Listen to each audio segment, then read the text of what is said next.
Yeah. Para sa lahat ng Pilipinong lumalaban sa ibang bansa, Saudi Arabia, saludo sa inyong sakripisyo. Yeah, yeah, yeah, yeah, yeah. Galing Pilipinas, dala ang pangarap. Iniwan ang mahal kahit puso'y kumikirot sa hirap. Isang maleta, isang dasal sa pag-alis.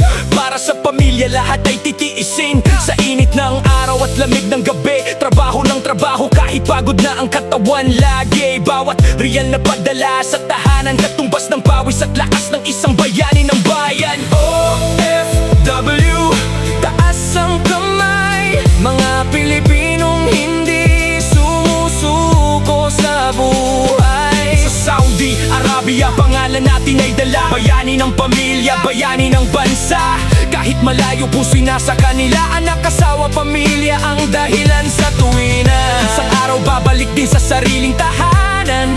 Bit-bit ang tagumpay at pagmamahalan. Riyadh, Jeddah, Dammam, buong Saudi naririnig. Boses ng Pinoy na patuloy na tumitindig. May lungkot, may pagsubok, may mga luha, pero ang pangarap ang nagbibigay ng pag-asa. Hindi madali ang buhay sa ibang bayan, pero tibay ng loob ang ating sandigan. Hindi lang pera ang ating hinahanap, kundi magandang bukas na para sa lahat. Sa bawat tawag pa uwi, kumusta na kayo? Mga salitang nagbibigay lakas sa puso. Kahit ilang taon ang lumipas sa malayo, pamilya pa rin ang dahilan kung bakit tayo bumabangon. OFW, saludo ang mundo sa inyo, mga tahimik na bayani sa bayan.